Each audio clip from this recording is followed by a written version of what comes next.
Hi, Alan here, and I want to take you back to mid-autumn. This is a journey from St. Regis, Montana to Hot Springs, Montana. It was an early morning on October 28th. Temperatures were in the lower 30s. I was leaving the Nugget RV Resort in St. Regis, and I'm going to do some periodic narrating here. In other words, I'm not going to speak for 17 minutes. The post can be found at rvacrossamerica.net/hot springs.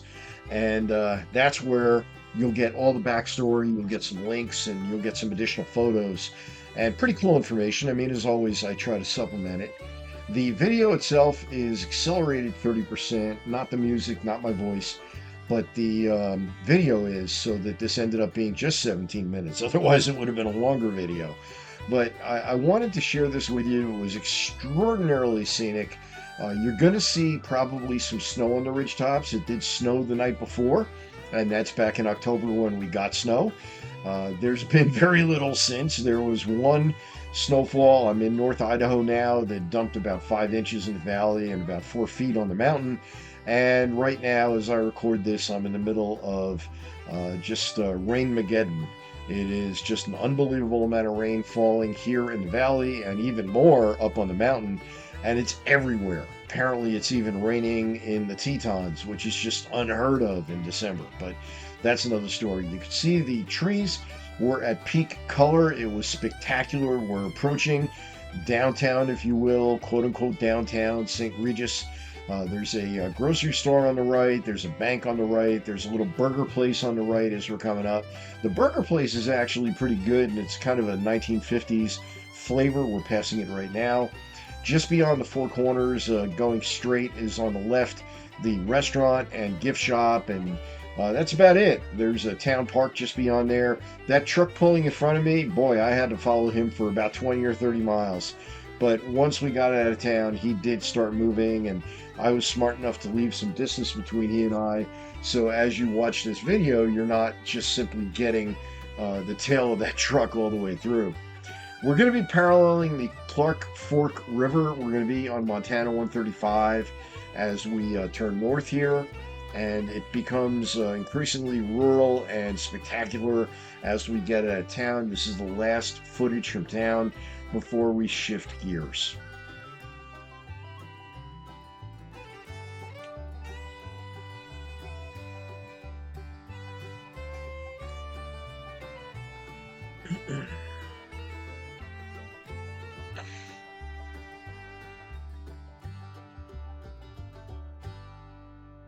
And again, rvacrossamerica.net/hot springs. And if you'd be kind enough to give this video a like, share it, comment on it, that always helps with spreading the word and getting more people exposed to this information if it's of value. The Clark Fork River itself is great for paddlers. It's got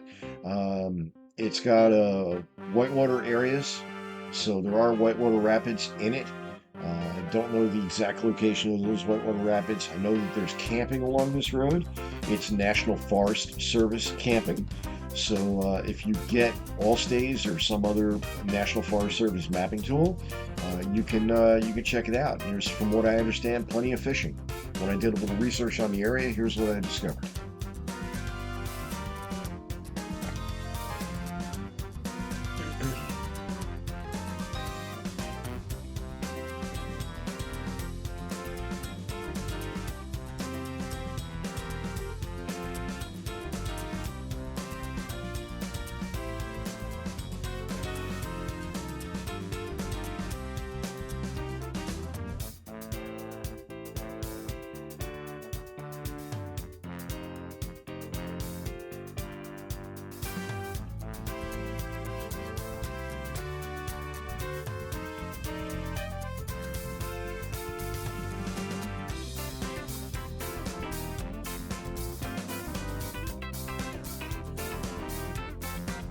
You're in the Bitterroot Mountains, and as I note on the screen, there's a lot of other outdoor activities to do during the summer and the winter in this region.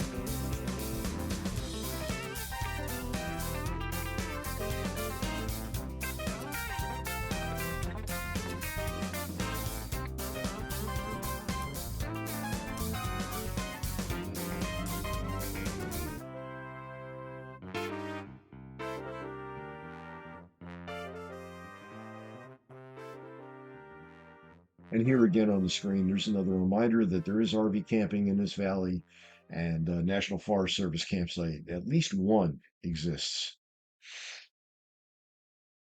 And they, of course, will be closed during the colder season, which by October 28th, it already was. They definitely would have closed probably around October 1st.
There's bald eagles that frequent this region. There's a lot of other wildlife, and you, of course, have to keep an eye out for moose and deer and elk and such as you're traveling along. Being that this is a daylight drive, it's not too much of a concern, but driving through these parts at night, that can always get interesting.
Now we're coming up on the end of the Montana 135 stretch. We're about to make a left turn onto Montana 200 North. This is also the back way to get to Glacier and Flathead Lake, Glacier National Park and Flathead Lake. The truck that was ahead of me at that four-corner intersection is still ahead of me. When I got to the intersection of Montana 200, I did blow past him. I do not have any footage of Montana 200. It heads north for just a few miles towards Paradise and then Plains. Paradise has really nothing to share. It's a very small town. Plains I did not go into. It's beyond the turnoff to Montana 28, which is the last turn you make before you head for Hot Springs. And then there's only one more turn as you approach into Hot Springs to get off 28 and go on the side road that leads you right into town for about 2 miles. So Montana 28 is rolling road. It's a bit more open. As you can see here, it's kind of scenic, and I've tried to capture the more scenic parts as we go along. So definitely fun. Montana 28 was maybe a 20 or 25-minute drive from that point from 200 over to the town of Hot Springs. And the town of Hot Springs is interesting because it's kind of a throwback. I get into this in the post, again at rvcrossamerica.net/Hot Springs. The town of Hot Springs kind of reminds me of some of the towns in the Catskills of New York State, meaning that they were heavily used by tourists and travelers during the 1950s and 60s, and have since kind of lost their way, if you will. I don't want to say lost their charm, because they haven't. They have a charm. The buildings clearly date back in town. I've got some photos in the post. Back 50, 60, 70, 80 years ago. The hotel itself, the Symes Hotel, I believe was the building started in 1929 and they opened in 1930. And they were cranking all the way through the 30s, even though that was the Great Depression. So the Symes Hotel is quite an historic place. And again, in the post, there's a number of photos because I visited just before Thanksgiving, just before Halloween. It was pretty cool. There's a lot of Halloween decorations, and it's kind of exotic and kind of eclectic. And again, that's all at rvacrossamerica.net/Hot Springs.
And here we go. We're approaching Hot Springs, coming in towards the main street. Before I get to the main street, I make a right-hand turn, and that takes me to a restaurant called AJ's, which is fairly nondescript. There's not much video of it as I approach it. There's not much to look at. If you Google map it, you'll find AJ's.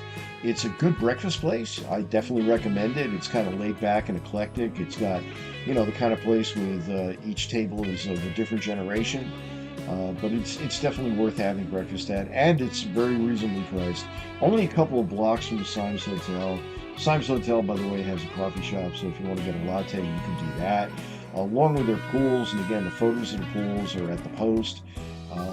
You can also look around the dining area and the parlor. Again, dated. This is the last of the drive, couple of blocks through town. And again, I've got some photos on the post of some of the homes that were of more interest. Got a picture of the Freemason building, which is pretty interesting. It's different.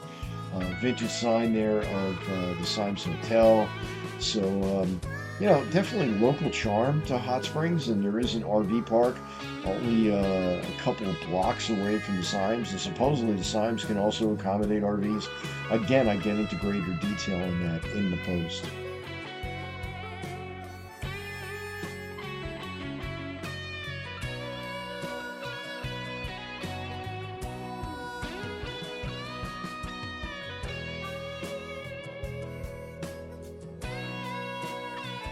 And here we are entering the parking lot. You'll see some vintage neon. You'll see definitely a dated building. Again, the building is the better part of 100 years old. The pools, they're obviously quite a bit newer. Right in front of where I parked was the 86-degree pool, and just off to the right were the hotter pools. But hey, thanks for watching. You can get the rest of the story at rvacrossamerica.net/Hot Springs. And again, please leave a comment, like, whatever, and thank you.